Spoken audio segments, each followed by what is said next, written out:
ਵਾਹਿਗੁਰੂ ਜੀ ਕਾ ਖਾਲਸਾ ਵਾਹਿਗੁਰੂ ਜੀ ਕੀ ਫਤਿਹ। ਸ਼ਲੋਕ ਮਹੱਲਾ ਪਹਿਲਾ। ਹੋਂ ਵਿੱਚ ਆਇਆ ਹੋਂ ਵਿੱਚ ਗਿਆ, ਹੋਂ ਵਿੱਚ ਜੰਮਿਆ ਹੋਂ ਵਿੱਚ ਮੋਆ, ਹੋਂ ਵਿੱਚ ਦਿੱਤਾ ਹੋਂ ਵਿੱਚ ਲਿਆ, ਹੋਂ ਵਿੱਚ ਖਟਿਆ ਹੋਂ ਵਿੱਚ ਗਿਆ। ਹੁਣ ਤੇ ਸਤਿਗੁਰੂ ਜੀ ਉਪਦੇਸ਼ ਕਰਦੇ ਹਨ। ਜੀਵ ਹੈਗਾ ਇਹ ਹੋਂ ਵਿੱਚ ਆਉਂਦਾ ਹੈ। ਹੋਂ ਮਤਲਬ ਹੰਕਾਰ ਵਿੱਚ, ਹੰਕਾਰ ਦੇ ਕਰਕੇ ਇਹਦਾ ਜਨਮ ਹੈ ਅਤੇ ਹੰਕਾਰ ਦੇ ਕਰਕੇ ਜਨਮ ਲੈਂਦਾ ਹੈ ਅਤੇ ਇੱਥੇ ਜਿਸ ਕੰਮ ਲਈ ਆਉਂਦਾ ਉਹ ਕੰਮ ਨਹੀਂ ਕਰਦਾ। ਐਂਡ ਵਿੱਚ ਜਾਂ ਅਖੀਰ ਵਿੱਚ ਜਦੋਂ ਸਰੀਰ ਛੱਡਦਾ ਉਦੋਂ ਵੀ ਇਹਦੇ ਵਿੱਚ ਹੀ ਹਉਮੈ ਹੁੰਦੀ ਆ, ਹੋਂ ਵਿੱਚ ਹੀ ਹੁੰਦੀ ਆ ਅਤੇ ਇਸ ਕਰਕੇ ਹੋਂ ਵਿੱਚ ਹੀ ਵਾਪਸ ਚਲਾ ਜਾਂਦਾ ਹੈ। ਹੋਂ ਵਿੱਚ ਜੰਮਿਆ ਅਤੇ ਜਿਹੜਾ ਇਹਦਾ ਜਨਮ ਵੀ ਹੋਂ ਕਰਕੇ ਹੋਇਆ ਹੈ ਅਤੇ ਇਹਦਾ ਮਰਨ ਵੀ ਜਿਹੜਾ ਹੋਂ ਕਰਕੇ ਹੀ ਹੋਇਆ ਹੈਗਾ। ਜੇ ਆਪਣੇ ਆਪ ਨੂੰ ਜਾਣ ਲੈਂਦਾ, ਆਪਣੇ ਮੂਲ ਨੂੰ ਪਛਾਣ ਲੈਂਦਾ ਤਾਂ ਫਿਰ ਇਹਦਾ ਜਨਮ ਮਰਨ ਦਾ ਜਿਹੜਾ ਚੱਕਰ ਮੁੱਕ ਜਾਣਾ ਸੀ। ਗੁਰਬਾਣੀ ਦਾ ਵਚਨ ਹੈ, ਜਨਮ ਮਰਨ ਕਾ ਭਰਮ ਗਿਆ, ਗੋਬਿੰਦ ਲਿਵ ਲਾਗੀ, ਜੀਵਤ ਸੁਨ ਸਮਾਨਿਆ, ਗੁਰ ਸਾਖੀ ਜਾਗੀ। ਜਿਹੜਾ ਜਨਮ ਮਰਨ ਦਾ ਭਰਮ ਹੈਗਾ ਉਹ ਹੋਂ ਕਰਕੇ ਹੈਗਾ। ਜਿੰਨਾ ਚਿਰ ਮੰਨਦਾ ਕਿ ਮੈਂ ਕੁਛ ਹੈਗਾ, ਜਬ ਜਾਣੇ ਮੈਂ ਕੁਛ ਕਰਤਾ ਤਬ ਲਗ ਗਰਭ ਜੂਨ ਮੈਂ ਫਿਰਤਾ। ਜਿੰਨਾ ਚਿਰ ਮੰਨਦਾ ਕਿ ਮੈਂ ਕੁਛ ਕਰ ਸਕਦਾ ਹਾਂ ਉਨਾ ਚਿਰ ਇਹਦਾ ਜਨਮ ਮਰਨ ਹੈਗਾ। ਹਉਮੈ ਵਿੱਚ ਆਇਆ ਸੀ ਤਾਂ ਹਉਮੈ ਵਿੱਚ ਹੀ ਚਲਾ ਜਾਂਦਾ ਹੈਗਾ। ਹੋਂ ਵਿੱਚ ਦਿੱਤਾ ਹੋਂ ਵਿੱਚ ਲਿਆ। ਜਿਹੜਾ ਕੁਛ ਵੀ ਇਹ ਪੁੰਨਦਾਨ ਜੋ ਕਰਦਾ ਹੈ ਅਤੇ ਜੋ ਕੁਛ ਲੈਂਦਾ ਹੈ, ਜਿਹੜਾ ਗਿਆਨ ਲੈਂਦਾ ਵੀ ਹੈ ਉਹ ਵੀ ਹੰਕਾਰ ਵਿੱਚ ਹੀ ਲੈਂਦਾ ਹੈ। ਉਸਦਾ ਮਤਲਬ ਹੈ ਕਿ ਪਹਿਲਾਂ ਆਪਾਂ ਹੰਕਾਰ ਦਾ ਇਲਾਜ ਤਾਂ ਕੀਤਾ ਨਹੀਂ ਹੈਗਾ। ਜਿੰਨਾ ਚਿਰ ਇਲਾਜ ਨਹੀਂ ਕਰਦੇ ਹਉਮੈ ਦਾ ਉਨਾ ਚਿਰ ਆਪਾਂ ਨੂੰ ਸੱਚ ਦੀ ਸਮਝ ਨਹੀਂ ਆ ਸਕਦੀ। ਇਸ ਕਰਕੇ ਜੋ ਕੁਛ ਵੀ ਹੋਂ ਵਿੱਚ ਇਹ ਦੂਸਰੇ ਨੂੰ ਗਿਆਨ ਵੀ ਦਿੰਦਾ ਜਾਂ ਜਿਹੜਾ ਗਿਆਨ ਲੈਂਦਾ ਵੀ ਹੈਗਾ ਉਹ ਮੈਂ ਕਰਕੇ ਲੈਂਦਾ ਕਿ ਮੈਂ ਆਹ ਕਰਦਾ ਹਾਂ ਅਤੇ ਮੈਂ ਇਹਨੂੰ ਇਹ ਦਿੱਤਾ ਹੈ। ਹੋਂ ਵਿੱਚ ਖਟਿਆ ਹੋਂ ਵਿੱਚ ਗਿਆ। ਇਸ ਤਰ੍ਹਾਂ ਹੋਂ ਵਿੱਚ ਜਿਹੜਾ ਖਟਦਾ ਹੈਗਾ ਉਹ ਹਉਮੈ ਵਿੱਚ ਹੀ, ਹਉਮੈ ਦੇ ਕਰਕੇ ਉਹ ਅਜਾਈਂ ਚਲਾ ਜਾਂਦਾ ਹੈਗਾ। ਕਿਉਂਕਿ ਜੋ ਕੁਛ ਵੀ ਆਪਣੇ ਕੋਲ ਜਿਹੜਾ ਗੁਰਬਾਣੀ ਦਾ ਉਪਦੇਸ਼ ਹੈ, ਜਿਹੜੀ ਉਹਦੇ ਵਿੱਚ ਅਕਲ ਹੈ, ਜਿਹੜੀ ਬੁੱਧੀ ਹੈ, ਆਪਾਂ ਨੂੰ ਜਿਹੜਾ ਗੁਰ ਪ੍ਰਸਾਦ ਮਿਲਿਆ ਹੈ ਉਹਦੇ ਕਰਕੇ ਆਪਾਂ ਨੂੰ ਜੇ ਕਿਸੇ ਨੂੰ ਸਮਝ ਆਈ ਤਾਂ ਆਈ ਹੈਗੀ। ਪਰ ਜੇ ਉਹ ਕਹੇ ਕਿ ਮੇਰੀ ਮੱਤ ਕਰਕੇ ਹੈਗੀ ਆ, ਮੇਰੀ ਆਪਣੀ ਸਮਝ ਕਰਕੇ ਮੈਨੂੰ ਇਹ ਗਿਆਨ ਹੋਇਆ ਹੈ, ਤਾਂ ਉਹ ਬਹੁਤ ਵੱਡਾ ਹੀ ਭੁਲੇਖੇ ਵਿੱਚ ਹੈਗਾ, ਭਰਮ ਵਿੱਚ ਹੈਗਾ। ਇਸ ਕਰਕੇ ਜਿਹੜਾ ਇੱਦਾਂ ਕਰਦਾ ਉਹਦਾ ਹੋਂ ਵਿੱਚ ਹੀ ਖੱਟਦਾ ਹੈਗਾ। ਗੁਰਬਾਣੀ ਦਾ ਜਿੰਨਾ ਕੁ ਉਪਦੇਸ਼ ਲੈਂਦਾ ਹੈਗਾ ਅਤੇ ਉਹਨੂੰ ਦੂਸਰਿਆਂ ਨੂੰ ਦਿੰਦਾ ਵੀ ਹੈ ਤਾਂ ਉਹ ਹੋਂ ਵਿੱਚ ਹੀ ਚਲਾ ਜਾਂਦਾ ਹੈ। ਬਾਣੀ ਸੁਰਤ ਨਾ ਬੁੱਝਣੀ, ਸ਼ਬਦ ਨਾ ਕਰੇ ਪ੍ਰਗਾਸ, ਉਹਨਾਂ ਆਪਣੀ ਅੰਦਰ ਸੁਧ ਨਹੀਂ, ਗੁਰ ਬਚਨ ਨਾ ਕਰੇ ਵਿਸਾਸ। ਜਿਹੜੇ ਅਗਿਆਨੀ ਹੁੰਦੇ ਆ, ਜਿਨ੍ਹਾਂ ਵਿੱਚ ਹੋਂ ਹੁੰਦੀ ਆ, ਉਹ ਜਿਹੜਾ ਬਾਣੀ ਨੂੰ ਬੁੱਝਦੇ ਨਹੀਂ ਹੈ। ਇਸ ਕਰਕੇ ਜਿਹੜਾ ਸ਼ਬਦ ਆ ਉਹਨਾਂ ਦੇ ਅੰਦਰ ਪ੍ਰਗਾਸ ਨਹੀਂ ਕਰਦਾ, ਕਿਉਂਕਿ ਉਹਨਾਂ ਦੇ ਆਪਣੇ ਅੰਦਰ ਜਿਹੜੀ ਸ਼ੁੱਧੀ ਨਹੀਂ ਹੁੰਦੀ। ਅਤੇ ਇਸ ਕਰਕੇ ਉਹ ਜਿਹੜੇ ਗੁਰਬਾਣੀ ਦੇ ਬਚਨ, ਜਿਹੜਾ ਗੁਰਬਾਣੀ ਦਾ ਉਪਦੇਸ਼ ਹੈਗਾ ਉਹਨਾਂ 'ਤੇ ਵਿਸ਼ਵਾਸ ਨਹੀਂ ਕਰਦੇ। ਕਹਿੰਦੇ ਜਿਹੜੇ ਗਿਆਨੀ ਹੁੰਦੇ ਆ, ਜਿਨ੍ਹਾਂ ਨੇ ਹਉਮੈ ਨੂੰ ਮਾਰਿਆ ਹੁੰਦਾ ਹੈ, ਕਹਿੰਦੇ ਗਿਆਨੀਆਂ ਅੰਦਰ ਗੁਰ ਸ਼ਬਦ ਹੈ, ਨਿਤ ਹਰਿ ਲਿਵ ਸਦਾ ਵਿਗਾਸ, ਹਰ ਗਿਆਨੀਆਂ ਕੀ ਰੱਖਦਾ ਹੋਂ ਸਦ ਬਲਿਹਾਰੇ ਤਾਸ। ਜਿਹੜੇ ਗਿਆਨ ਵਿਚਾਰੇ ਸੋ ਗਿਆਨੀ ਹੋਏ, ਗੁਣਮੈ ਗਿਆਨ ਪ੍ਰਾਪਤ ਹੋਏ। ਜਿਹੜੇ ਗਿਆਨ ਦੀ ਵਿਚਾਰ ਕਰਦੇ ਆ, ਜਿਹੜੀ ਸ਼ਬਦ ਦੀ ਵਿਚਾਰ ਕਰਦੇ ਆ, ਉਹਨਾਂ ਦੇ ਅੰਦਰ ਗਿਆਨ ਵਾਲਾ ਸ਼ਬਦ ਹੁੰਦਾ ਹੈ, ਗੁਰਬਾਣੀ ਦਾ ਉਪਦੇਸ਼ ਹੁੰਦਾ ਹੈ ਅਤੇ ਉਹ ਨਿੱਤ ਜਿਹੜੀ ਹੈਗੀ ਆ ਆਪਣਾ ਜਿਹੜਾ ਮੂਲ ਆ ਹਰ ਉਹਦੇ ਨਾਲ ਲਿਵ ਲਾ ਕੇ ਰੱਖਦੇ। ਇਸ ਕਰਕੇ ਉਹਨਾਂ ਦੇ ਅੰਦਰ ਵਿਗਾਸ ਰਹਿੰਦਾ ਹੈ। ਹਰ ਗਿਆਨੀਆਂ ਕੀ ਰੱਖਦਾ ਹੋਂ ਸਦ ਬਲਿਹਾਰੇ ਤਾਸ। ਜਿਹੜਾ ਹੁਕਮ ਹੈ, ਜਿਹੜਾ ਗਿਆਨ ਦੀ ਵਿਚਾਰ ਕਰਦਾ ਹੈ ਅਤੇ ਉਹਨਾਂ ਦੀ ਰੱਖਦਾ, ਭਾਵ ਉਹਨਾਂ ਦੀ ਪੈਜ ਰੱਖਦਾ ਹੈ। ਇਸੇ ਕਰਕੇ ਉਹਨਾਂ ਨੂੰ ਅੱਗੇ ਤੋਂ ਅੱਗੇ ਗਿਆਨ ਮਿਲਦਾ ਹੈ। ਸਾਹਿਬ ਮੇਰਾ ਨੀਤਨਮਾ ਸਦਾ ਸਦਾ ਦਾਤਾਰ। ਕਿਉਂਕਿ ਜਿਹੜਾ ਸਾਹਿਬ, ਜਿਹੜਾ ਹੁਕਮ ਹੈਗਾ ਉਹ ਦਾਤਾਰ ਹੈ, ਦਾਤਾਂ ਦੇਣ ਵਾਲਾ ਹੈ। ਜਿਹੜਾ ਗੁਰਬਾਣੀ ਦੇ ਉਪਦੇਸ਼ ਨੂੰ ਸੁਣ ਕੇ ਮੰਨਦਾ ਹੈ, ਗਿਆਨ ਲੈਂਦਾ ਹੈ, ਉਹਨੂੰ ਅੱਗੇ ਤੋਂ ਅੱਗੇ ਗਿਆਨ ਦਿੰਦਾ ਹੈ। ਗੁਰਮੁਖ ਜੋ ਹਰ ਸੇਵਦੇ, ਜਨ ਨਾਨਕ ਦਾਤਾ ਦਾਸ। ਨਾਨਕ ਜੀ ਕਹਿੰਦੇ ਹਨ ਕਿ ਜਿਹੜੇ ਗੁਰਮੁਖ ਹੁੰਦੇ ਆ, ਜਿਹੜਾ ਆਪਣੇ ਗੁਰ ਕੀ ਸੇਵਾ ਸ਼ਬਦ ਵਿਚਾਰ ਕਰਦੇ ਹਨ, ਜਿਹੜਾ ਨਾਨਕ ਆ ਉਹਨਾਂ ਦਾ ਦਾਸ ਹੈ। ਇਸ ਕਰਕੇ ਜਿਹੜੀ ਹਉਮੈ ਹੈਗੀ ਆ, ਹਉਮੈ ਦੀਰਘ ਰੋਗ ਹੈ, ਦਾਰੂ ਵੀ ਇਸ ਮਾਹੇ। ਜਿਹੜਾ ਹਉਮੈ ਦੀਰਘ ਰੋਗ ਹੈਗਾ, ਪਰ ਇਹਦੇ 'ਤੇ ਦਾਰੂ ਲੱਗ ਜਾਂਦੀ ਹੈਗੀ ਆ, ਭਾਵੇਂ ਅਤੇ ਜਿਹੜਾ ਸੱਚ ਕੰਮ ਕਰ ਜਾਂਦਾ ਹੈਗਾ ਜੇ ਸੱਚ ਹੋਵੇ ਤਾਂ। ਹੋਂ ਵਿੱਚ ਸੁਚਿਆਰ ਕੂੜਿਆਰ, ਹੋਂ ਵਿੱਚ ਪਾਪ ਪੁੰਨ ਵਿਚਾਰ, ਮਨ ਕਾ ਕਹਿਆ ਮਨ ਸਾ ਕਰੇ, ਇਹ ਮਨ ਪਾਪ ਪੁੰਨ ਉਚਰੇ। ਜਿੰਨਾ ਚਿਰ ਜਿਹੜੀ ਬੁੱਧੀ ਹੈ ਮਨ ਦੇ ਪਿੱਛੇ ਲੱਗਦੀ ਹੈ, ਉਹਨਾਂ ਚਿਰ ਇਹ ਪਾਪ ਪੁੰਨ ਨੂੰ ਮੰਨਦੀ ਹੈਗੀ ਆ। ਹੋਂ ਵਿੱਚ ਸੁਚਿਆਰ ਕੁੜਿਆਰ। ਹੁਣ ਜਿੰਨਾ ਚਿਰ ਅੰਦਰ ਹਉਮੈ ਹੈਗੀ ਆ ਉਹਦੇ ਵਿੱਚ ਜਿਹੜਾ ਇਹਦਾ ਮੂਲ ਹੈ ਉਹ ਤਾਂ ਸਚਿਆਰ ਹੈਗਾ, ਸੱਚਾ ਹੈਗਾ। ਉਹਦੇ ਤਾਂ 4 ਗੁਣ ਜਿਹੜੇ ਹੈਗੇ ਉਹ ਸਾਬਤ ਹੈਗੇ ਆ। ਪਰ ਜਿਹੜਾ ਮਨ ਹੈਗਾ ਮਨ ਝੂਠਾ ਜਮ ਜੋ ਹੋਇਆ ਔਗਣ ਚੱਲੇ ਨਾਲ, ਮਨਵੇਂ ਮਨ ਉਲਟੋ ਮਰੇ ਜੇ ਗੁਣ ਹੋਵੇ ਨਾਲ। ਕਿਉਂਕਿ ਮਨ ਜਿਹੜਾ ਝੂਠਾ ਹੈਗਾ, ਝੂਠਾ ਹੋਣ ਕਰਕੇ ਇਹਦੇ ਜਿਹੜੇ ਗੁਣ ਗਲੇ ਹੈਗੇ ਆ, ਔਗਣਾਂ ਨੂੰ ਛੱਡ ਕੇ ਇਹ ਗੁਣ ਕਰ ਲਵੇ। ਮਨਵੇਂ ਮਨ ਉਲਟੋ ਮਰੇ ਜੇ ਗੁਣ ਹੋਵੇ ਨਾਲ। ਫਿਰ ਜੇ ਇਹਦੇ ਅੰਦਰ ਮਨ ਦੀਆਂ ਇੱਛਾਵਾਂ ਜਿਹੜੀਆਂ, ਮਾਇਆ ਦੀਆਂ ਇੱਛਾਵਾਂ ਜਿਹੜੀਆਂ ਖਤਮ ਹੋ ਜਾਣ, ਤਾਂ ਇਹ ਫਿਰ ਸੱਚ ਵਿੱਚ ਸਮਾ ਸਕਦਾ ਹੈ, ਸੱਚਾ ਬਣ ਸਕਦਾ ਹੈ। ਪਰ ਇਹ ਝੂਠਾ ਹੋਣ ਕਰਕੇ, ਮਾਇਆ ਦੇ ਨਾਲ ਮੋਹ ਹੋਣ ਕਰਕੇ ਇਹ ਕੂੜਿਆ ਹੈਗਾ।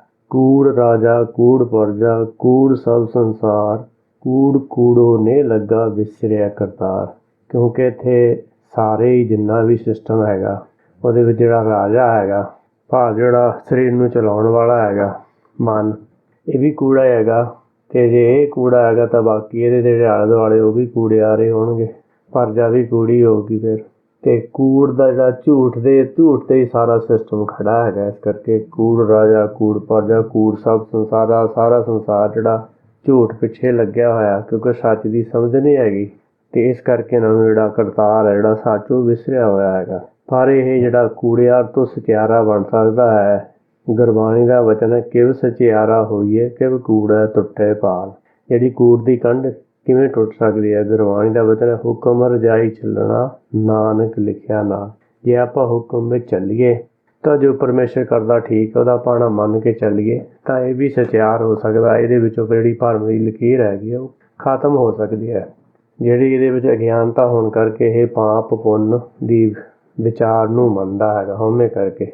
ਨਹੀਂ ਤਾਂ ਗੁਰਬਾਣੀ ਦਾ ਵਚਨ ਹੈ, ਜਬ ਆਕਾਰ ਕਛੂ ਨ ਦ੍ਰਿਸ਼ਟੇਤਾ ਤਬ ਪਾਪ ਪੁੰਨ ਤੋਂ ਕਹਿਤੇ ਹੋਤਾ। ਜਦੋਂ ਕਿਸੇ ਦਾ ਕੋਈ ਆਕਾਰ ਨਹੀਂ ਸੀ ਤਾਂ ਉਦੋਂ ਪਾਪ ਪੁੰਨ ਫਿਰ ਕਿੱਥੋਂ ਆ ਗਿਆ? ਕਿਉਂਕਿ ਸਭ ਤੋਂ ਪਹਿਲਾਂ ਆਤਮਾ ਹੈ, ਮੂਲ ਹੈ।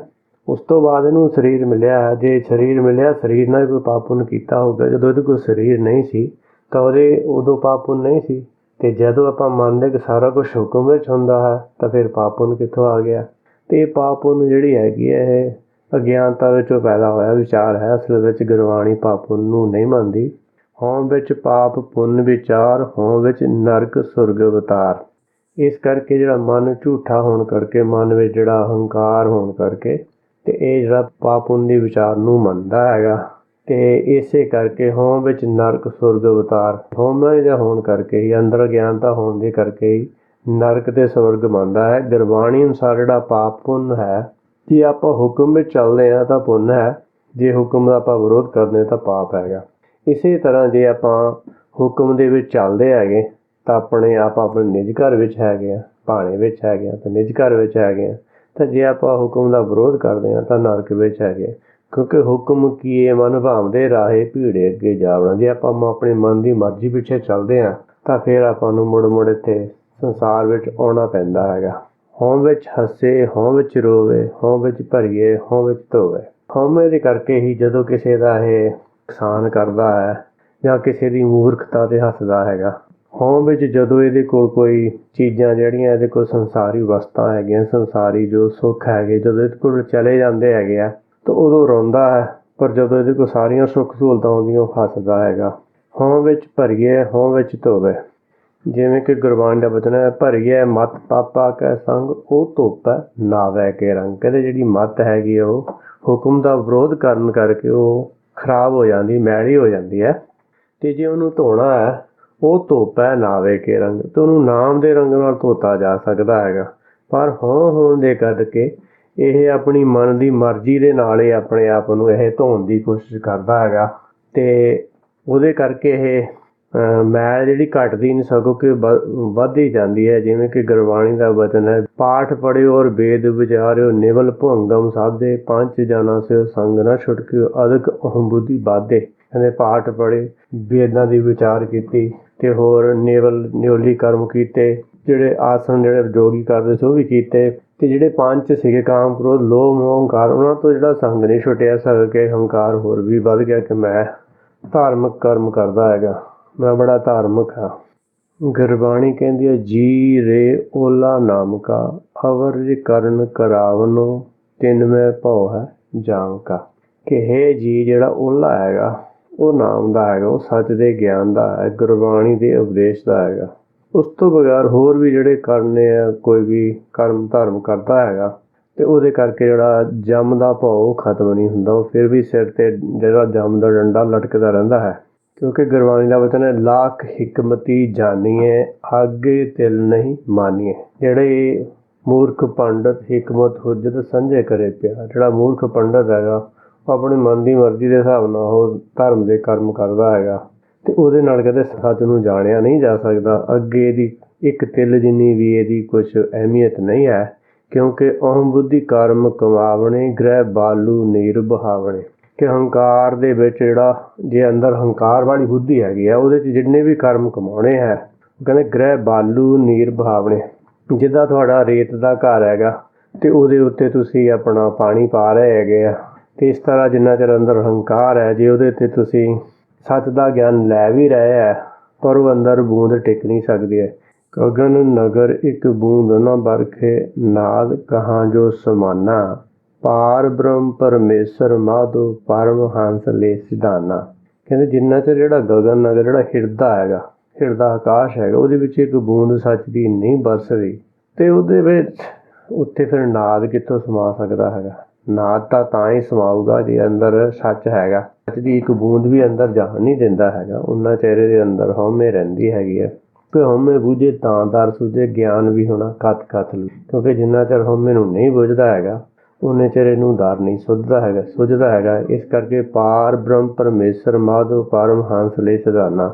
ਹੁਣ ਜਿਹੜਾ ਇਹਦਾ ਮੂਲ ਹੈਗਾ, ਉਹਨੂੰ ਜਿਹੜਾ ਹੁਕਮ ਹੈ ਜਿੰਨਾ ਸਮਾਂ ਮਿਲਿਆ ਹੈ ਉਸ ਤੋਂ ਬਾਅਦ ਉਹ ਲੈ ਕੇ ਆਪਣੇ ਨਾਲ ਚਲਾ ਜਾਂਦਾ ਹੈਗਾ। ਕਿਉਂਕਿ ਸਰੀਰ ਵਿੱਚੋਂ ਜਬ ਜੋਤ ਆਪਣੀ ਖਿੰਚੇ ਤੋਂ ਸੁਆਮੀ ਕਰੋ ਦਿਖਾ ਕੋਈ ਵਿਖਿਆਨਾ। ਕਿਉਂਕਿ ਉਹਨੇ ਜੋਤ ਜਿਹੜੀ ਇਹ ਸਰੀਰ ਵਿੱਚ ਹੈ ਉਹ ਗਿਆਨ ਲੈਣ ਵਾਸਤੇ ਹੈਗੀ ਆ। ਜੇ ਗਿਆਨ ਨਹੀਂ ਲਿਆ ਤਾਂ ਜਿੰਨਾ ਚਿਰ ਸਮਾਂ ਮਿਲਿਆ ਉਹਨਾਂ ਚਿਰ ਤਾਂ ਇਹ ਆਪਣੀ ਮਨ ਦੀ ਮਰਜ਼ੀ ਪਿੱਛੇ ਚੱਲਦਾ ਹੈ। ਪਰ ਜਦੋਂ ਸਮਾਂ ਖਤਮ ਹੋ ਜਾਂਦਾ ਹੈ, ਹੁਕਮੇ ਆਵੇ ਹੁਕਮੇ ਜਾਏ ਹੁਕਮੇ ਰਹਿ ਸਮਾਏ, ਫਿਰ ਇਹਨੂੰ ਹੁਕਮ ਵਿੱਚ ਵਾਪਸ ਸਮਾਉਣਾ ਪੈਂਦਾ ਹੈ।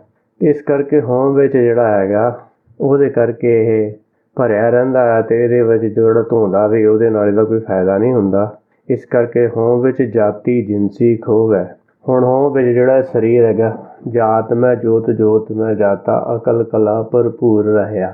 ਤੇ ਇਸ ਕਰਕੇ ਜਿਹੜਾ ਹਉਮੈ ਦੇ ਕਰਕੇ ਜਿਹੜਾ ਇਹਨੂੰ ਸਰੀਰ ਮਿਲਿਆ ਸੀ ਉਹ ਤੋਂ ਕੁਛ ਲਾਭ ਨਹੀਂ ਉਠਾਉਂਦਾ। ਇਸ ਕਰਕੇ ਸਗੋਂ ਕਿ ਇਹਦੀ ਜਿਹੜੀ ਬੁੱਧੀ ਪਹਿਲਾਂ ਨਾਲੋਂ ਵੀ ਮਲੀਨ ਹੋ ਜਾਂਦੀ ਹੈ। ਇਸ ਕਰਕੇ ਆਪਣੇ ਜਿਹੜਾ ਗਿਆਨ ਨੂੰ ਖੋ ਕੇ ਚਲਾ ਜਾਂਦਾ ਹੈ, ਆਪਣੇ ਮੂਲ ਦਾ ਗਿਆਨ ਨਾ ਹੋਣ ਕਰਕੇ। ਹਉ ਵਿੱਚ ਮੂਰਖ ਹਉ ਵਿੱਚ ਸਿਆਣਾ, ਮੋਖ ਮੁਕਤ ਕੀ ਸਾਰ ਨਾ ਜਾਣਾ। ਹਉਮੈ ਦੇ ਕਰਕੇ ਕਦੀ ਕਦੀ ਤਾਂ ਆਪਣੇ ਆਪ ਨੂੰ ਬਹੁਤ ਮੂਰਖ ਮੰਨਦਾ ਹੈ ਤੇ ਕਦੀ ਕਦੀ ਸਿਆਣਾ ਮੰਨਦਾ ਹੈਗਾ।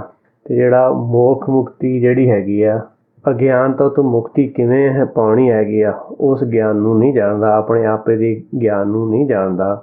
ਪਰ ਜਿਹੜਾ ਜਾਣਦਾ ਹੈ ਉਹਦੇ ਅਨੁਸਾਰ ਨਾ ਕੋ ਮੂਰਖ ਨਾ ਕੋ ਸਿਆਣਾ, ਵਰਤੇ ਸਭ ਕੁਛ ਤੇਰਾ ਭਾਣਾ। ਹੁਣ ਜਿਹਨੂੰ ਭਾਣੇ ਦੀ ਸਮਝ ਹੈਗੀ ਆ, ਉਸ ਨੂੰ ਇਸ ਚੀਜ਼ ਦਾ ਗਿਆਨ ਹੁੰਦਾ ਹੈ ਕਿ ਇੱਥੇ ਨਾ ਕੋਈ ਮੂਰਖ ਹੈਗਾ ਤੇ ਨਾ ਕੋਈ ਸਿਆਣਾ ਹੈਗਾ। ਕਿਉਂਕਿ ਆਪਣੀ ਅਗਿਆਨਤਾ ਦੇ ਕਰਕੇ ਹਰੇਕ ਨੇ ਆਪਣੀਆਂ ਇੱਛਾਵਾਂ ਦੇ ਕਰਕੇ ਕੋਈ ਸਿਆਣਾ ਬਣਿਆ ਹੈ ਤੇ ਕੋਈ ਮੂਰਖ ਬਣਿਆ ਹੈ। ਪਰ ਹੁਕਮ ਦੀ ਨਜ਼ਰ ਵਿੱਚ ਦੋਨੇ ਬਰਾਬਰ ਹੀ ਹੈਗੇ। ਕਿਉਂਕਿ ਜਿੰਨਾ ਚਿਰ ਗਿਆਨ ਨਹੀਂ ਹੈਗਾ, ਗਿਆਨਹੀਨ ਅਗਿਆਨ ਪੂਜਾ, ਅੰਧ ਵਰਤਾਓ ਭਾਉ ਦੂਜਾ। ਕਿਉਂਕਿ ਗਿਆਨ ਤੋਂ ਬਗੈਰ ਜਿੰਨੀ ਵੀ ਪੂਜਾ ਜੋ ਵੀ ਕੁਛ ਕਰਦਾ ਹੈਗਾ ਉਹ ਵਿਅਰਥ ਜਾਂਦੀ ਹੈਗੀ ਆ। ਕਿਉਂਕਿ ਉਹ ਅਗਿਆਨਤਾ ਵਿੱਚ ਕਰਦਾ ਹੈ। ਕਿਉਂਕਿ ਦੂਜੇ ਭਾਵ ਦੇ ਕੰਮ ਜਿਹੜੇ ਮਾਇਆ ਦੀਆਂ ਚੀਜ਼ਾਂ ਦੇ ਨਾਲ ਜਿਹੜਾ ਸੱਚ ਨੂੰ ਸਮਝਣ ਦੀ ਕੋਸ਼ਿਸ਼ ਕਰਦਾ ਹੈ ਮਾਇਆ ਦੇ ਗਿਆਨ ਦੇ ਨਾਲ, ਉਹਦੇ ਵਿੱਚ ਕੁਛ ਫਾਇਦਾ ਹੋਣ ਵਾਲਾ ਨਹੀਂ ਹੈਗਾ। ਜਿਹੜਾ ਮੋਖ ਕਿਵੇਂ ਮਿਲਣੀ ਹੈ, ਮੁਕਤੀ ਕਿਵੇਂ ਮਿਲਣੀ ਹੈ, ਉਹਦੀ ਸਾਰ ਉਹਦੇ ਗਿਆਨ ਨੂੰ ਨਹੀਂ ਬੁੱਝਦਾ। ਕਿਉਂਕਿ ਮੁਕਤੀ ਕੀ ਹੈਗੀ ਆ? ਮੁਕਤੀ ਇਹ ਹੈ ਕਿ ਜਿਹੜਾ ਆਪਾਂ ਸੰਸਾਰ ਵਿੱਚ ਜਦੋਂ ਆਪਾਂ ਜਨਮ ਲੈਂਦੇ ਹਾਂ ਤੇ ਜੋ ਕੁਛ ਆਲੇ ਦੁਆਲੇ ਹੁੰਦਾ ਹੈ ਉਹਦੇ ਅਨੁਸਾਰ ਆਪਾਂ ਕੰਮ ਕਰਨਾ ਸ਼ੁਰੂ ਕਰਦੇ ਹਾਂ। ਜੇ ਬਾਕੀ ਕਹਿੰਦੇ ਮੈਂ ਆਹ ਕਰ ਲਿਆ, ਮੈਂ ਆਹ ਕਰ ਲਿਆ, ਤਾਂ ਇਹ ਵੀ ਇਹੋ ਚੀਜ਼ ਨੂੰ ਇਹ ਮੈਂ ਇਹਦੇ ਵਿੱਚ ਵੀ ਆ ਜਾਂਦੀ ਹੈਗੀ ਆ। ਹੋ ਅੰਦਰਲੇ ਨੂੰ ਹੈ ਤਾਂ ਮੈਂ ਜਿਹੜੀ ਸਰੀਰ ਕਰਕੇ ਹੈਗਾ, ਉਹ ਜਿਹੜੀਆਂ ਚੀਜ਼ਾਂ ਅਗਿਆਨਤਾ ਵਿੱਚ ਸਮਝ ਲੈਂਦਾ ਹੈਗਾ ਉਹਨਾਂ ਨੂੰ ਸੱਚ ਮੰਨ ਲੈਂਦਾ ਹੈ। ਇਹਦੇ 'ਚ ਜਿਹੜਾ ਭਰਮ ਹਾਵੀ ਹੋ ਜਾਂਦਾ ਹੈਗਾ ਤੇ ਇਹ ਬਹੁਤ ਚਿੰਤਾ ਵਿੱਚ ਰਹਿੰਦਾ ਹੈਗਾ। ਤੇ ਇਸ ਕਰਕੇ ਜਿਹੜਾ ਮੋਖ ਮੁਕਤੀ ਕੀ ਹੈਗੀ, ਜਿਹੜੇ ਗੁਰਬਾਣੀ ਦੇ ਉਪਦੇਸ਼ ਨੂੰ ਸੁਣ ਲਵੇ, ਮੰਨ ਲਵੇ, ਉਹਦੇ ਅਨੁਸਾਰ ਚੱਲਣਾ ਸ਼ੁਰੂ ਕਰ ਦੇਵੇ, ਤਾਂ ਜਿਹੜਾ ਇਹ ਜੋ ਵੀ ਆਲੇ ਦੁਆਲੇ ਵਾਪਰਦਾ ਹੈ, ਜੋ ਵੀ ਚਿੰਤਾਵਾਂ ਹਨ, ਉਹਨਾਂ ਤੋਂ ਉੱਪਰ ਉੱਠ ਸਕਦਾ ਹੈ। ਉਹਨੂੰ ਮੁਕਤੀ ਪਾਉਣਾ ਕਿਹਾ ਗਿਆ ਹੈਗਾ। ਹੋਂ ਵਿੱਚ ਮਾਇਆ ਹੋਂ ਵਿੱਚ ਛਾਇਆ ਹਉਮੈ ਕਰ ਕਰ ਜੰਤ ਪਾਇਆ।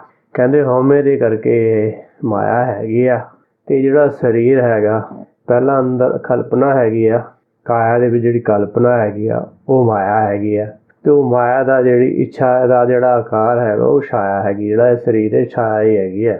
ਹਉਮੈ ਕਰ ਕਰ ਜੰਤ ਪਾਇਆ, ਕਿਉਂਕਿ ਜਿਹੜਾ ਇਹਦੇ ਅੰਦਰ ਹਉਮੈ ਦੇ ਹੋਣ ਕਰਕੇ ਜਿਹੜਾ ਇਹਨੂੰ ਸਰੀਰ ਮਿਲਿਆ ਹੈ, ਇਹ ਸਰੀਰ ਪੈਦਾ ਹੋਇਆ ਹੈਗਾ।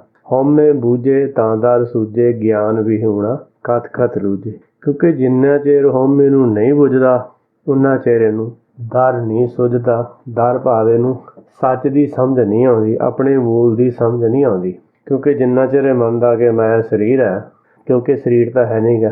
ਮਨ ਤੂੰ ਜੋਤ ਸਰੂਪ ਹੈ ਆਪਣਾ ਮੂਲ ਪਛਾਣ, ਮੂਲ ਪਛਾਣੇ ਤਾਂ ਸੋ ਜਾਣੇ ਜਨਮ ਮਰਨ ਕੀ ਸੋਝੀ ਹੋਏ। ਜੇ ਆਪਣੇ ਮੂਲ ਨੂੰ ਪਛਾਣੇਗਾ ਫਿਰ ਪਤਾ ਲੱਗਦਾ ਕਿ ਤੂੰ ਤਾਂ ਜੋਤ ਦਾ ਸਰੂਪ ਹੈਗਾ, ਉਹਦਾ ਹੀ ਧਿਆਨ ਹੈਗਾ। ਪਰ ਇਹ ਆਪਣੇ ਆਪ ਨੂੰ ਸਰੀਰ ਸਮਝਣ ਕਰਕੇ ਸਰੀਰ ਦੀਆਂ ਲੋੜਾਂ ਵਿੱਚ ਹੀ ਫਸਿਆ ਹੋਇਆ ਹੈਗਾ। ਇਸ ਕਰਕੇ ਗਿਆਨ ਤੋਂ ਬਗੈਰ ਇਹ ਮਾਇਆ ਦੀਆਂ ਚੀਜ਼ਾਂ ਦੇ ਪਿੱਛੇ ਰੁੱਝਦਾ ਹੈ, ਉਹਨੂੰ ਇਕੱਠੀ ਕਰਨ ਵਿੱਚ ਲੱਗਿਆ ਹੈ। ਨਾਨਕ ਹੁਕਮੀ ਲਿਖੀਏ ਲੇਖ ਜਿਹਾ ਵੇਖੇ ਤਿਹਾ ਵੇਖ। ਨਾਨਕ ਜੀ ਕਹਿੰਦੇ ਹਨ ਹੁਕਮ ਦੇ ਵਿੱਚ ਸਾਰਿਆਂ ਦੇ ਉੱਤੇ ਲੇਖ ਲਿਖੇ ਹਨ। ਲੇਖ ਲਿਖੇ ਦਾ ਕੀ ਹੈਗਾ ਕਿ ਲੇਖੇ ਉੱਪਰ ਹੁਕਮ ਹੋਵੇ ਲੇਹੋ ਵਸਤ ਸਵਾਲ। ਜਿਸ ਤਰ੍ਹਾਂ ਕੋਈ ਕਿਸੇ ਚੀਜ਼ ਨੂੰ ਮੰਨਦਾ ਹੈਗਾ, ਜਿੰਨਾ ਚਿਰ ਉਹ ਮੰਨਦਾ ਹੈ ਕਿ ਰੱਬ ਕੋਈ ਬਾਹਰ ਹੈਗਾ, ਕੋਈ ਬਾਹਰ ਸ਼ਕਤੀ ਹੈਗੀ ਆ, ਉਹਨਾਂ ਚਿਰ ਉਹ ਬਾਹਰ ਵਾਲੀਆਂ ਚੀਜ਼ਾਂ ਨੂੰ ਪੂਜਦਾ ਹੈਗਾ, ਉਹਨਾਂ ਦੇ ਪਿੱਛੇ ਮੱਥੇ ਟੇਕਦਾ ਹੈਗਾ, ਉਹਨਾਂ ਤੋਂ ਹੀ ਵਸਤਾਂ ਮੰਗ ਰਿਹਾ ਹੈਗਾ। ਅਤੇ ਇਸ ਤਰ੍ਹਾਂ ਉਹ ਲੇਖਾ ਜਿਹੜਾ ਉਹ ਲਿਖਦਾ ਕਿ ਬਾਹਰ ਰੱਬ ਹੈਗਾ। ਅਤੇ ਇਸ ਤਰ੍ਹਾਂ ਜਿਹੜਾ ਕੋਈ ਵੇਖਦਾ ਉਹਨੂੰ ਜਿਹੜਾ ਹੁਕਮ ਆ ਉੱਦਾਂ ਹੀ ਵਿਖਾਉਂਦਾ ਕਿ ਚੱਲ ਜੇ ਤੈਨੂੰ ਇੱਦਾਂ ਚੰਗਾ ਲੱਗਦਾ ਅਤੇ ਇੱਦਾਂ ਇਹ ਚੱਕਰ ਵਿੱਚ ਫਸਿਆ ਰਿਹਾ। ਕਿਉਂਕਿ ਜਿਹੜਾ ਹੁਕਮ ਹੈਗਾ ਉਹ ਇਸ ਜੀਵ ਦੀ ਤਰੱਕੀ ਚਾਹੁੰਦਾ ਹੈ, ਇਹਨੂੰ ਸੱਚ ਦਾ ਗਿਆਨ ਦੇਣਾ ਚਾਹੁੰਦਾ ਹੈ, ਪਰ ਇਹ ਜੇ ਲੈਣਾ ਨਹੀਂ ਚਾਹੁੰਦਾ। ਕਿਉਂਕਿ ਹਰੇਕ ਦੇ ਅੰਦਰ ਨੌਨਿਧ ਅੰਮ੍ਰਿਤ ਪ੍ਰਭ ਕਾ ਨਾਮ ਦੇਈ ਮੇਸ ਕਾ ਬਸਰਾਮ। ਜੇ ਹੁਣ ਨਵਾਂ ਖਜ਼ਾਨਾ ਜਿਹੜਾ ਅੰਮ੍ਰਿਤ ਨਾਮ ਹੈ, ਜਿਹੜਾ ਸੱਚ ਦਾ ਗਿਆਨ ਹੈ, ਮੂਲ ਦਾ ਗਿਆਨ ਹਰੇਕ ਦੇ ਅੰਦਰ ਹੈ, ਜੇ ਉਹਨੂੰ ਲੈਣਾ ਹੀ ਨਹੀਂ ਚਾਹੁੰਦਾ। ਕਿਉਂਕਿ ਜੇ ਹੁਣ ਕੋਈ ਬੱਚਾ ਸਕੂਲੇ ਜਾਣਾ ਹੀ ਨਹੀਂ ਚਾਹੁੰਦਾ ਅਤੇ ਘਰ ਦੇ ਥੋੜ੍ਹਾ ਉਹਨੂੰ ਪੜ੍ਹਾ ਸਕਦੇ। ਇਸੇ ਤਰ੍ਹਾਂ ਇੱਥੇ ਜਿਹੜਾ ਜੀਵ ਹੈਗਾ ਜਦੋਂ ਅਗਿਆਨਤਾ ਵਿੱਚ ਫਸ ਜਾਂਦਾ, ਭਰਮ ਵਿੱਚ ਫਸ ਜਾਂਦਾ ਹੈਗਾ ਅਤੇ ਫਿਰ ਉਹਨੂੰ ਕੱਢਣਾ ਜਿਹੜਾ ਮੁਸ਼ਕਿਲ ਹੁੰਦਾ ਹੈ। ਇਸੇ ਕਰਕੇ ਪੀਰ ਪੈਗੰਬਰ ਔਲੀਏ ਉਹ ਆਉਂਦੇ ਹੈਗੇ, ਇਹਨਾਂ ਨੂੰ ਉਪਦੇਸ਼ ਕਰਦੇ ਵੀ ਤੁਸੀਂ ਭਾਈ ਗਲਤ ਰਸਤੇ 'ਤੇ ਚੱਲਦੇ ਆ, ਅਤੇ ਜਿਹੜਾ ਮੰਨ ਲੈਂਦਾ ਹੈ ਤਾਂ ਉਹ ਸਹੀ ਰਸਤੇ 'ਤੇ ਚੱਲ ਪੈਂਦਾ ਹੈ। ਅਤੇ ਇਸ ਕਰਕੇ ਆਪਾਂ ਨੂੰ ਹਉਮੈ ਨੂੰ ਬੁੱਝਣਾ ਬਹੁਤ ਜ਼ਰੂਰੀ ਹੈ। ਕਿਉਂਕਿ ਹਉਮੈ ਬੂਝੇ ਤਾਂ ਦਰ ਸੂਝੇ ਗਿਆਨ ਵੀ ਹੁਣ ਕਥ ਕਥ ਲੂਝੇ। ਕਿਉਂਕਿ ਜਿੰਨਾ ਚਿਰ ਆਪਾਂ ਹਉਮੈ ਨਹੀਂ ਬੁੱਝਦੇ, ਗਿਆਨ ਤੋਂ ਬਗੈਰ ਜਿਹੜਾ ਆਪਾਂ ਨੂੰ ਰਸਤੇ ਦੀ ਸਮਝ ਨਹੀਂ ਆ ਸਕਦੀ। ਮਹੱਲਾ ਦੂਜਾ। ਹਉਮੈ ਏਹਾ ਜਾਤ ਹੈ ਹਉਮੈ ਕਰਮ ਕਮਾਹੇ ਹਉਮੈ ਏਈ ਬੰਧਨਾ ਫਿਰ ਜੋਨੀ ਪਾਹੇ। ਹੁਣ ਪਹਿਲਾਂ ਜਿਹੜਾ ਸ਼ਬਦ ਆਇਆ ਸੀ ਉਹਦੇ ਵਿੱਚ ਦੱਸਿਆ ਸੀ ਕਿ ਇਹ ਹੋਂਦ ਦੇ ਕਰਕੇ ਇਹਦਾ ਜਨਮ ਹੋਇਆ ਅਤੇ ਹੋਂਦ ਵਿੱਚ ਇਹ ਚਲਾ ਜਾਂਦਾ ਜੇ ਗਿਆਨ ਨੂੰ ਨਹੀਂ ਲੈਂਦਾ। ਹੁਣ ਇੱਥੇ ਸਪਸ਼ਟ ਕੀਤਾ ਜਾ ਰਿਹਾ ਕਿ ਹਉਮੈ ਕੀ ਹੈਗੀ। ਹਉਮੈ ਏਹਾ ਜਾਤ ਹੈ ਹਉਮੈ ਕਰਮ ਕਮਾਏ। ਜਿਹੜੇ ਹਉਮੈ ਦੇ ਵਿੱਚ ਕਰਮ ਕਮਾਉਣੇ ਹੈ, ਜਿੰਨਾ ਚਿਰ ਮੰਨਦਾ ਕਿ ਮੈਂ ਕੁਛ ਕਰ ਸਕਦਾ ਕਰਦਾ ਹਾਂ, ਉਹਨਾਂ ਚਿਰ ਹਉਮੈ ਵਿੱਚ ਕਰਮ ਕਮਾਉਂਦਾ। ਕਹਿੰਦੇ ਮੈਂ ਇੰਨੇ ਲੱਖ ਰੁਪਈਆ ਗੁਰਦੁਆਰੇ ਨੂੰ ਦੇ ਦਿੱਤਾ, ਮੈਂ ਇੰਨੇ ਲੰਗਰ ਲਾ ਦਿੱਤੇ ਅਤੇ ਮੈਂ ਇੰਨੇ ਗੁਰਦੁਆਰੇ ਬਾਬਿਆਂ ਦਾ ਦਿਨ ਮਨਾਉਂਦਾ ਹੈਗਾ। ਇਹ ਸਾਰੇ ਕਰਮ ਜਿਹੜੇ ਹੈਗੇ ਆ ਹਉਮੈ ਵਿੱਚ ਹੀ ਹੈਗੇ ਆ। ਹਉਮੈ ਏਹਾ ਜਾਤ ਹੈ। ਹੁਣ ਜਿਹੜੀ ਇਹ ਹਉਮੈ ਦੇ ਜਿਹੜੇ ਅੰਦਰ ਹਉਮੈ ਦੇ ਵਿਚਾਰ ਕਹਿੰਦੇ ਕਿਰਤ ਕਰਮ ਕੇ ਵਿਛੜੇ ਕਰ ਕਿਰਪਾ ਮੇਲੋ ਰਾਮ। ਹੁਣ ਕਿਰਤ ਜਿਹੜੀ ਹੈਗੀ ਸੋਚ ਹੈਗੀ ਆ, ਜਿਹੜੀ ਦੀ ਆਪਣੀ ਸੋਚ ਹੈਗੀ ਆ, ਅਗਿਆਨਤਾ ਵਾਲੀ ਸੋਚ ਹੈ, ਉਹਦੇ ਕਰਕੇ ਇਹਦੇ ਅੰਦਰ ਹਉਮੈ ਹੈਗੀ ਆ ਅਤੇ ਹਉਮੈ ਦੇ ਕਰਕੇ ਇਹਨੂੰ ਇਹ ਸਰੀਰ ਮਿਲਦਾ ਹੈਗਾ। ਇਹ ਜਿਹੜਾ ਜਾਤ ਹੈਗੀ ਇਹਦੀ ਹਉਮੈ ਏਈ ਬੰਧਨਾ ਫਿਰ ਜੋਨੀ ਪਾਏ। ਹੁਣ ਹਉਮੈ ਦਾ ਇਹ ਬੰਧਨ ਹੈਗਾ ਕਿ ਇਹ ਜਿਹੜਾ ਕਿ ਜਿੰਨਾ ਚਿਰ ਇਹਦਾ ਸਰੀਰ ਦੇ ਨਾਲ ਮੋਹ ਹੈਗਾ ਅਤੇ ਸਰੀਰ ਦੇ ਨਾਲ ਕੁਛ ਕੰਮ ਕਰਨ ਨੂੰ ਹੀ ਕੰਮ ਮੰਨਦਾ ਹੈਗਾ ਅਤੇ ਇਹਦੀ ਇਹ ਸੋਚ ਹੋਣ ਕਰਕੇ ਮੁੜ ਜੋਨਾਂ ਦੇ ਵਿੱਚ ਪੈਂਦਾ ਹੈਗਾ। ਹਉਮੈ ਕਿੱਥੋਂ ਉਪਜੈ ਕਿਤ ਸੰਜਮ ਇਹ ਜਾਏ ਹਉਮੈ ਇਹੋ ਹੁਕਮ ਹੈ ਪਈਏ ਕਿਰਤ ਫਰਾਏ। ਕਹਿੰਦੇ ਹਉਮੈ ਕਿੱਥੋਂ ਪੈਦਾ ਹੁੰਦੀ ਹੈ ਅਤੇ ਕਿਸ ਸੰਜਮ ਨਾਲ ਇਹ ਜਾ ਸਕਦੀ ਹੈ। ਅਤੇ ਅੱਗੇ ਉਹਦੇ ਵਿੱਚ ਉਹਦਾ ਜਵਾਬ ਹੈ ਕਿ ਹਉਮੈ ਇਹੋ ਹੁਕਮ ਹੈ। ਹੁਣ ਜਿੰਨਾ ਚਿਰ ਅੰਦਰ ਹਉਮੈ ਹੈਗੀ ਆ, ਇਹਦੀ ਆਪਣੀ ਸੋਚ ਹੈ, ਹਉਮੈ ਇਹੋ ਹੁਕਮ ਹੈ ਪਈਏ ਕਿਰਤ ਫਰਾਏ। ਹੁਣ ਜਿੰਨਾ ਚਿਰ ਇਹਦੀ ਆਪਣੀ ਇਹ ਸੋਚ ਹੈਗੀ ਆ, ਉਹਨਾਂ ਚਿਰ ਇਹਦੇ ਅੰਦਰ ਹਉਮੈ ਹੈਗੀ ਆ। ਹਉਮੈ ਦੇ ਉੱਤੇ ਇਹ ਹੁਕਮ ਲਾਗੂ ਹੁੰਦਾ ਹੈ ਕਿ ਉਹ ਮੁੜ ਜੂਨਾਂ ਵਿੱਚ ਪਿਆ ਰਹਿੰਦਾ ਹੈਗਾ ਅਤੇ ਇਸ ਕਰਕੇ ਇਹ ਜੂਨਾਂ ਦੇ ਵਿੱਚ ਫਿਰਦਾ ਹੈਗਾ। ਪਰ ਇਹ ਜਾ ਕਿਹੜੇ ਸੰਜਮ ਨਾਲ ਸਕਦੀ ਹੈ ਕਿ ਪੈਦਾ ਕਿੱਥੋਂ ਹੋਏ? ਪੈਦਾ ਇਸ ਕਰਕੇ ਅਗਿਆਨਤਾ ਤੋਂ ਪੈਦਾ ਹੁੰਦੀ ਹੈ। ਅਗਿਆਨਤਾ ਕਿਵੇਂ? ਭਰਮ ਦੇ ਕਰਕੇ ਜਿਹੜਾ ਹਉਮੈ ਹੈਗੀ ਆ, ਮੈਂ ਕੁਛ ਹੁੰਦਾ ਨਹੀਂ ਹੈਗਾ, ਭਰਮ ਦੇ ਕਰਕੇ ਆਪਣੇ ਨੂੰ ਮੰਨਦਾ ਹੈਗਾ। ਅਤੇ ਜਿਹੜਾ ਮਨ ਹੈਗਾ ਨਾ ਭਰਮ ਦੇ ਕਰਕੇ ਇੱਧਰ ਉੱਧਰ ਭੱਜਦਾ ਹੈਗਾ, ਅਤੇ ਭਰਮ ਦੇ ਕਰਕੇ ਅਗਿਆਨਤਾ ਦੇ ਕਰਕੇ ਮੰਨਦਾ ਕਿ ਮੈਂ ਕੁਛ ਕਰਦਾ ਹੈਗਾ। ਇਸ ਤਰ੍ਹਾਂ ਭਰਮ ਦੇ ਕਰਕੇ ਦੁਰਮਤ ਵਾਧਾ ਸਰਪਣੀ ਖਾਧਾ। ਹੁਣ ਜਿਹੜੀ ਦੁਰਮਤ ਹੈ, ਜਿਹੜਾ ਦੁਰਮਤ ਦਾ ਗਿਆਨ ਹੈਗਾ, ਜਿੰਨਾ ਵੀ ਸੰਸਾਰ ਵਿੱਚ ਸਰੀਰਾਂ ਦੀਆਂ ਜਿਹੜੀਆਂ ਸਰੀਰਾਂ ਬਾਰੇ ਗਿਆਨ ਹੈਗਾ, ਸਰੀਰਾਂ ਬਾਰੇ ਸਾਖੀਆਂ ਹੈਗੀਆਂ, ਉਹ ਸਾਰਾ ਜਿਹੜਾ ਗਿਆਨ ਹੈਗਾ ਉਹ ਦੁਰਮਤ ਹੈਗਾ। ਉਹਨੇ ਬੰਨ੍ਹ ਦਿੱਤਾ ਹੈਗਾ, ਉਹਨਾਂ ਨੂੰ ਉਹ ਇੰਨੀ ਚੰਗੀਆਂ ਲੱਗਦੀਆਂ, ਉਹਦੇ ਕਰਕੇ ਇਹ ਵੱਜਿਆ ਹੈਗਾ, ਉਹਦੇ ਕਰਕੇ ਹਉਮੈ ਪੈਦਾ ਹੋਈ ਹੈ। ਸਿਮਰਤ ਸ਼ਾਸਤਰ ਪੁੰਨ ਪਾਪ ਵਿਚਾਰਦੇ, ਤੱਤੇ ਸਾਰ ਨਾ ਜਾਣੀ। ਤੱਤੇ ਸਾਰ ਨਾ ਜਾਣੀ, ਗੁਰੂ ਬਾਝੋਂ ਤੱਤੇ ਸਾਰ ਨਾ ਜਾਣੀ। ਕਹੀ ਗਣੀ ਸੰਸਾਰ ਭਰਮ, ਸੁੱਤਾ ਸੁੱਤਿਆਂ ਰਹਿਣ ਵਿਆਣੀ। ਕਿਉਂਕਿ ਜਿਹੜਾ ਤਿੰਨਾਂ ਗੁਣਾਂ ਦੇ ਕਰਕੇ ਇਹ ਜਿਹੜਾ ਸੰਸਾਰ ਆ ਭਰਮ ਦੇ ਵਿੱਚ ਸੁੱਤਾ ਹੋਇਆ ਹੈਗਾ, ਅਤੇ ਤੱਤ ਦੀ ਸਾਰੇ ਨੂੰ ਸਮਝ ਆ ਹੀ ਨਹੀਂ ਸਕਦੀ ਜਿੰਨਾ ਚਿਰ ਇਹ ਜਿਹੜਾ ਸਾਹਮਣੇ ਦਿਸਦਾ ਹੈ ਉਹਨੂੰ ਹੀ ਸੱਚ ਮੰਨਦਾ ਹੈ। ਜਿਹੜਾ ਸੁਪਨੇ ਨੂੰ ਸੱਚ ਮੰਨਦਾ ਹੈ, ਸਗਲ ਸੰਸਾਰ ਹੈ ਸੁਪਨਾ। ਹੁਣ ਇਹ ਸਾਰਾ ਸੰਸਾਰ ਸੁਪਨਾ ਹੈ, ਜੇ ਉਹਨੂੰ ਸੱਚ ਮੰਨਦਾ ਹੈਗਾ ਅਤੇ ਉਹਦੇ ਕਰਕੇ ਇਹਨੂੰ ਇਹਦੀ ਸਮਝ ਨਹੀਂ ਆ ਸਕਦੀ। ਇਹ ਤਿੰਨਾਂ ਗੁਣਾਂ ਦੇ ਭਰਮ ਵਿੱਚ ਹੋਣ ਕਰਕੇ ਕਹਿੰਦੇ ਰਜ ਗੁਣ, ਤਮ ਗੁਣ, ਸਤ ਗੁਣ ਕਹੀਏ ਇਹ ਤੇਰੀ ਸਭ ਮਾਇਆ। ਚੌਥੇ ਪਦ ਕੋ ਜੋ ਨਰ ਜੀਨੇ, ਤਿਨਹੀ ਪਰਮ ਪਦ ਪਾਇਆ। ਕਹਿੰਦੇ ਜਿੰਨਾ ਚਿਰ ਇਹ ਰਜ ਗੁਣ, ਤਮ ਗੁਣ, ਸਤ ਗੁਣ ਜਿਹੜੇ ਹੈਗੇ ਆ ਇਹਨਾਂ ਨੂੰ ਸੱਚ ਮੰਨਦਾ ਹੈਗਾ, ਇਹ ਤਾਂ ਸਾਰੇ ਮਾਇਆ ਵਿੱਚ ਹੈਗੇ। ਕਿਉਂਕਿ ਜੇ ਕੋਈ ਮੰਨਦਾ ਕਿ ਮੈਂ ਜਿਹੜਾ ਤਮ ਗੁਣ ਹੁੰਦਾ ਹੈ ਉਹ ਮੋਸਟਲੀ ਜਿਹੜਾ ਦੂਸਰਿਆਂ ਦੀ ਹੱਕ ਨੂੰ ਖੋਹਣ ਵਾਲੀ ਬਿਰਤੀ ਹੁੰਦੀ ਹੈ। ਰਜ ਗੁਣ ਜਿਹੜਾ ਹੁੰਦਾ ਹੈ ਨਿਊਟਰਲ ਹੁੰਦਾ ਹੈ, ਉਹਨੂੰ ਚਾਹੇ ਡਿਪੈਂਡ ਕਰਦਾ ਕਿੱਦਾਂ ਦਾ ਗਿਆਨ ਮਿਲ ਜਾਵੇ, ਜਿੱਦਾਂ ਦਾ ਗਿਆਨ ਮਿਲਦਾ ਉੱਦਾਂ ਦਾ ਹੋ ਜਾਂਦਾ ਹੈਗਾ। ਜਿਹੜਾ ਸਤੋਗੁਣ ਹੁੰਦਾ ਹੈ ਮੋਸਟਲੀ ਉਹ ਧਾਰਮਿਕ ਬੰਦਾ ਹੁੰਦਾ ਹੈ, ਪਰ ਉਹ ਮੰਨਦਾ ਹੈ ਕਿ ਮੈਂ ਕੁਛ ਕਰਦਾ ਹੈਗਾ। ਇਸੇ ਕਰਕੇ ਕੋਈ ਮਾਲਾ ਫੇਰਦਾ, ਕੋਈ ਵਾਹਿਗੁਰੂ ਵਾਹਿਗੁਰੂ ਕਰਦਾ, ਇਹ ਸਾਰੀ ਸਤੋਗੁਣ ਅਵਸਥਾ ਹੈਗੀ ਹੈ। ਇਹ ਸਤਗੁਣ ਦੀ ਖਾਈ ਹੈਗੀ ਆ, ਇਹ 'ਚੋਂ ਜਿਹੜਾ ਨਿਕਲਣਾ ਉਹ ਬੜਾ ਮੁਸ਼ਕਿਲ ਹੈਗਾ। ਪਰ ਇਹ ਸਾਰੇ ਜਿਹੜੇ ਗੁਣ ਨਹੀਂ, ਇਹ ਅਵਗੁਣ ਹੈਗੇ। ਮਾਇਆ ਵਿੱਚ ਜਿਹੜੇ ਮਾਇਆਧਾਰੀ ਹੁੰਦੇ ਉਹ ਇਹਨਾਂ ਨੂੰ ਗੁਣ ਮੰਨਦੇ ਹਨ, ਪਰ ਜਿਹੜਾ ਸੱਚਖੰਡ ਦੀ ਨਜ਼ਰ ਵਿੱਚ ਇਹ ਅਵਗੁਣ ਹੈਗੇ ਆ। ਕਿਉਂਕਿ ਇਹਨਾਂ ਨੂੰ ਮੇਟਣਾ, ਕਹਿੰਦੇ ਤ੍ਰੈ ਗੁਣ ਮੇਟੇ ਖਾਈਏ ਸਾਰੇ। ਤਿੰਨ ਗੁਣਾਂ ਨੂੰ ਮੇਟਣਾ, ਫਿਰ ਇਹ ਜਿਹੜਾ ਸਾਰ ਗਿਆਨ ਤੱਤ ਗਿਆਨ ਦੀ ਸਮਝ ਆਉਂਦੀ ਹੈ। ਇਸੇ ਕਰਕੇ ਕਹਿੰਦੇ ਚੌਥੇ ਪਦ ਕੋ ਜੋ ਨਰ ਚੀਨੇ, ਤਿੰਨ ਹੀ ਪਰਮ ਪਦ ਪਾਇਆ। ਹੁਣ ਇਹ ਜੇ ਤਿੰਨਾਂ ਗੁਣਾਂ ਤੋਂ ਉੱਪਰ ਉੱਠੂਗਾ ਉਹਨੂੰ ਚੌਥੇ ਪਦ ਦੀ ਸਮਝ ਆਉਂਦੀ ਹੈ, ਉਹ ਚੌਥੇ ਪਦ ਨੂੰ ਨਰ ਚੀਨਦਾ ਹੈਗਾ ਅਤੇ ਉਹ ਪਰਮ ਪਦ ਪਾਉਂਦਾ ਹੈ। ਪਰ ਜਿੰਨਾ ਚਿਰ ਇਹ ਇਹਨਾਂ ਨੂੰ ਤਿੰਨਾਂ ਔਗੁਣਾਂ ਨੂੰ ਗੁਣ ਮੰਨਦਾ ਹੈ, ਉਹਨਾਂ ਚਿਰ ਇਹ ਭਰਮ ਦਾ ਮੋਹਿਆ ਹੈਗਾ ਅਤੇ ਮਾਇਆ ਵਿੱਚ ਫਸਿਆ ਰਹਿੰਦਾ ਹੈਗਾ। ਅਤੇ ਜਿਹੜਾ ਆਪਣੇ ਆਪ ਨੂੰ ਖੋਜਦਾ ਹੈ ਫਿਰ ਉਹਦਾ ਕੀ ਹੁੰਦਾ ਹੈ? ਕਹਿੰਦੇ ਤ੍ਰਿਸ਼ਨਾ ਔਰ ਮਾਇਆ ਭਰਮ ਚੂਕਾ, ਚਿਤਵਤ ਆਤਮ ਰਾਮਾ। ਫਿਰ ਉਹਦੀ ਤ੍ਰਿਸ਼ਨਾ ਜਿਹੜੀ ਮਾਇਆ ਦੀਆਂ ਇੱਛਾਵਾਂ ਹੁੰਦੀਆਂ ਹਨ, ਉਹਦਾ ਭਰਮ ਖਤਮ ਹੋ ਜਾਂਦਾ ਹੈ। ਉਹ ਸਿਰਫ ਫਿਰ ਆਪਣੇ ਮੂਲ ਦਾ ਹੀ ਚਿਤਵ ਨਹੀਂ ਕਰਦਾ। ਮਨ ਮੈਂ ਚਿਤਵੋ ਚਿਤਵਨੀ, ਉਦਮ ਕਰੋ ਉਠਨੀਤ, ਹਰ ਕੀਰਤਨ ਕਾ ਆਰੋ, ਦੇਹੋ ਨਾਨਕ ਕੇ ਮੀਤ।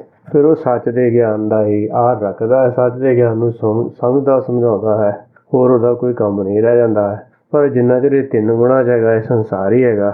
ਇਸ ਕਰਕੇ ਕਹਿ ਭਗਤਾਂ ਤੇ ਸੰਸਾਰੀਆਂ ਜੋੜ ਨਾ ਆਇਆ ਰਾਸ। ਦੋਨਾਂ ਦੀਆਂ ਇਹ ਡਿਫਰੈਂਟ ਬੁੱਧੀ, ਇੱਕ ਕੋਲ ਮਨਮਤ ਹੈ, ਇੱਕ ਕੋਲ ਗੁਰਮੁਖ ਹੈਗੀ ਹੈ। ਜਿਹੜਾ ਗੁਰਮੁਖ ਹੈਗਾ ਉਹ ਭਾਣੇ ਵਿੱਚ ਚੱਲਦਾ ਹੈ, ਜਿਹੜਾ ਮਨਮੁਖ ਆਪਣੀ ਮਨ ਦੀ ਮੱਤ ਪਿੱਛੇ ਚੱਲਦਾ ਹੈ। ਇਸੇ ਕਰਕੇ ਇਹ ਹਉਮੈ ਹੀ ਬੰਧਨਾ ਫਿਰ ਜੋਨੀ ਪਾਏ। ਇਹਦੇ ਕਰਕੇ ਇਹ ਮੁੜ ਮੁੜ ਜੂਨਾਂ ਨੂੰ ਧਾਰਨ ਕਰਦਾ ਰਹਿੰਦਾ, ਜਨਮ ਲੈਂਦਾ ਹੈਗਾ। ਅਤੇ ਇਸੇ ਕਰਕੇ ਹਉਮੈ ਇਹੋ ਹੁਕਮ ਹੈ ਪਈਏ ਕਿਰਤ ਫਰਾਏ। ਇਹਦੇ ਕਰਕੇ ਜਿਹੜੇ ਆਪਣੀ ਸੋਚ ਕਰਕੇ ਇਹ ਜੇ ਇਹਦੀ ਸੋਚ ਕਿਸੇ ਦੀ ਜਿੱਦਾਂ ਦੀ ਬੁੱਧੀ ਆ ਉਹਦੇ ਹਿਸਾਬ ਨਾਲ ਫਿਰ ਹੁਕਮ ਉਹ 'ਤੇ ਲਾਗੂ ਹੁੰਦਾ ਹੈ। ਹਉਮੈ ਦੀਰਘ ਰੋਗ ਹੈ, ਦਾਰੂ ਪੀ ਇਸ ਮਾਹੇ, ਕਿਰਪਾ ਕਰੇ ਜੇ ਆਪਣੀ ਤਾਂ ਗੁਰ ਕਾ ਸ਼ਬਦ ਕਮਾਏ। ਹਉਮੈ ਜਿਹੜਾ ਦੀਰਘ ਰੋਗ ਹੈਗਾ, ਵੱਡਾ ਰੋਗ ਹੈਗਾ, ਪਰ ਇਹਦੇ 'ਤੇ ਜਿਹੜੀ ਦਾਰੂ ਹੈ, ਜਿਹੜਾ ਸੱਚ ਦਾ ਗਿਆਨ ਕੰਮ ਕਰ ਜਾਂਦਾ ਹੈ। ਜੇ ਹਉਮੈ ਵਾਲਾ ਗਿਆਨ ਲੈਣਾ ਸ਼ੁਰੂ ਕਰ ਦੇਵੇ ਕਿ ਮੈਂ ਅਗਿਆਨਤਾ ਵਿੱਚ ਸਮਝਦਾ ਹੈਗਾ ਕਿ ਇਹ ਮੈਂ ਕੁਛ ਕਰਦਾ ਸੀ, ਪਰ ਜਿਵੇਂ ਜਿਵੇਂ ਇਹ ਗੁਰਬਾਣੀ ਦਾ ਉਪਦੇਸ਼ ਸੁਣ ਕੇ ਮੰਨ ਲਵੇ, ਉਹਦੇ ਅਨੁਸਾਰ ਚੱਲਣਾ ਸ਼ੁਰੂ ਕਰ ਦੇ, ਭਾਣੇ ਵਿੱਚ ਆ ਜਾਵੇ, ਤਾਂ ਇਹਦੇ ਜਿਹੜਾ ਹੈਗਾ ਇਹ ਰੋਗ ਜਿਹੜਾ ਉਹ, ਕਿਉਂਕਿ ਸੰਸਾਰ ਰੋਗੀ ਨਾਮ ਦਾਰੂ ਮੈਲ ਲਾਗੇ ਸੱਚ ਬਣਾ। ਕਿਉਂਕਿ ਸੰਸਾਰ ਰੋਗੀ ਕਿਉਂ ਹੈਗਾ? ਦੁਰਮਤ ਵਾਧਾ ਸਰਪ ਨਹੀਂ ਕਰਦਾ, ਕਿਉਂਕਿ ਦੁਰਮਤ ਦਾ ਗਿਆਨ ਲੈ ਲਿਆ ਹੈਗਾ ਅਤੇ ਇਸ ਕਰਕੇ ਜਿਹੜੀ ਸਰਪਣੀ ਆ ਮਾਇਆ ਇਹਨੂੰ ਖਾ ਰਹੀ ਹੈਗੀ ਆ। ਪਰ ਜੇ ਇਹ ਨਾਮ ਦਾਰੂ, ਜਿਹੜਾ ਨਾਮ ਦਾਰੂ ਹੈ, ਜੇ ਨਾਮ ਦਾਰੂ ਨੂੰ ਲੈ ਲਵੇ, ਹੁਕਮ ਵਿੱਚ ਚੱਲਣ ਲੱਗ ਜਾਏ ਕਿ ਸਾਰਾ ਕੁਛ ਹੁਕਮ ਵਿੱਚ ਹੁੰਦਾ, ਭਾਣੇ ਵਿੱਚ ਹੁੰਦਾ ਹੈ। ਪਰ ਜੇ ਗੁਰਬਾਣੀ ਦੇ ਉਪਦੇਸ਼ ਨੂੰ ਸੁਣੂਗਾ ਤਾਂ ਹੀ ਇੱਧਰਲੇ ਪਾਸੇ ਜਾਊਗਾ। ਅਤੇ ਇਸ ਤਰ੍ਹਾਂ ਉਹਨੂੰ ਫਿਰ ਦਾਰੂ ਲੱਗ ਜਾਂਦੀ ਹੈ। ਕਹਿੰਦੇ ਕਿਰਪਾ ਕਰੇ ਜੇ ਆਪਣੀ ਤਾਂ ਗੁਰ ਕਾ ਸ਼ਬਦ ਕਮਾਹੇ। ਹੁਣ ਜੇ ਆਪਣੇ ਆਪ ਤੇ ਹਰੇਕ ਜੀਵ ਦੀ, ਕਿਉਂਕਿ ਇਹਦੀ ਕੋਈ ਸਵੈਪੰਗ ਸ਼ਕਤੀ ਹੈਗੀ। ਸਵੈਪੰਗ ਸ਼ਕਤੀ ਦਾ ਮਤਲਬ ਹੁੰਦਾ ਕਿ ਇਹਦੀ ਆਪਣੀ ਮਰਜ਼ੀ ਹੈ ਕਿ ਆਪਣੀ ਮਨ ਮਰਜ਼ੀ ਪਿੱਛੇ ਚੱਲੇ ਜਾਂ ਗੁਰ ਕੇ ਭਾਣੇ ਚੱਲੇ। ਗੁਰ ਕੇ ਭਾਣੇ ਜੇ ਜਿਹਦੇ ਵਿੱਚ ਬਹੁਤ ਬੈਠਾ ਹੈ, ਜੇ ਗੁਰ ਕੇ ਭਾਣੇ ਵਿੱਚ ਚੱਲੇਗਾ ਤੇ ਇਹ ਜਹਾਜ਼ ਵਿੱਚ ਹੀ ਬੈਠਾ ਹੈਗਾ, ਸੱਚ ਦੇ ਨਾਲ ਜੁੜਿਆ ਹੀ ਹੈਗਾ। ਪਰ ਜੇ ਆਪਣੀ ਮਰਜ਼ੀ ਪਿੱਛੇ ਚੱਲੇਗਾ ਤਾਂ ਫਿਰ ਉਹਦੇ ਅਨੁਸਾਰ ਫਿਰ ਇਹ ਜਿਹੜਾ ਜਨਮ ਮਰਨ ਦੇ ਚੱਕਰ 'ਚ ਰਹਿੰਦਾ ਹੈਗਾ।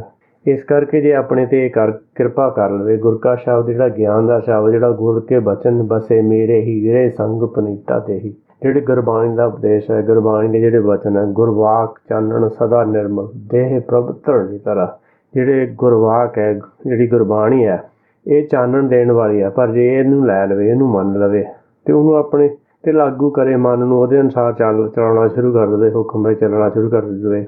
ਨਾਨਕ ਕਹੇ ਸੁਣੋ ਜਨੋ ਇਤ ਸੰਜਮ ਤੁਕ ਜਾਏ। ਨਾਨਕ ਜੀ ਕਹਿੰਦੇ ਆ ਤੇ ਇਹ ਸੰਜਮ ਕਰੇ ਥੋੜ੍ਹਾ ਥੋੜ੍ਹਾ ਕਰਕੇ। ਕਹਿੰਦੇ ਮਨ ਕਾ ਪੈਖਰ ਤੋਂ ਛੁੱਟੇ ਜੋ ਉੱਪਰ ਲਾਗਾ। ਮਾਇਆ ਦੀਆਂ ਇੱਛਾਵਾਂ ਤਾਂ ਛੁੱਟ ਸਕਦੀਆਂ ਹਨ ਅਤੇ ਜੇ ਇਹਦੇ 'ਤੇ ਸੱਚ ਦਾ ਗਿਆਨ ਆਪਾਂ ਲੱਦਾਂਗੇ। ਕਿਉਂਕਿ ਜਦੋਂ ਆਪਾਂ ਮਨ ਨੂੰ ਸਮਝਾਉਂਦੇ ਹਾਂ ਕਿ ਭਾਈ ਇੱਥੇ ਤੂੰ ਸਾਰੀ ਉਮਰ ਤਾਂ ਰਹਿਣਾ ਨਹੀਂ ਹੈਗਾ ਅਤੇ ਕੀ ਪਤਾ ਕਿਹੜੇ ਵੇਲੇ ਕਿਸੇ ਵੀ ਜਿਹੜਾ ਜੀਵ ਦਾ ਜਿਹੜਾ ਸਰੀਰ ਉਹ ਖਤਮ ਹੋ ਸਕਦਾ ਹੈ, ਉਹਦੇ ਸਾਹ ਖਤਮ ਹੋ ਸਕਦੇ ਹਨ ਅਤੇ ਜਦੋਂ ਸਰੀਰ ਛੱਡ ਦੇਣਾ ਹੈਗਾ ਅਤੇ ਫਿਰ ਨਾਲ ਕੁਛ ਜਾਣਾ ਨਹੀਂ ਹੈਗਾ।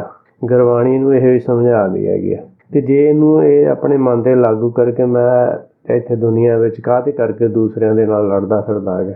ਜੇ ਮੈਂ ਸਰੀਰ ਦੀਆਂ ਜ਼ਰੂਰਤਾਂ ਨੂੰ ਅਹਿਮੀਅਤ ਦਿੰਦਾ ਤਾਂ ਮੈਂ ਆਂਢੀਆਂ ਗੁਆਂਢੀਆਂ ਨਾਲ ਲੜਦਾ ਫਿਰਦਾ ਹਾਂ, ਘਰਦਿਆਂ ਨਾਲ ਵੀ ਤਾਂ ਹੀ ਲੜਦਾ ਹੈਗਾ।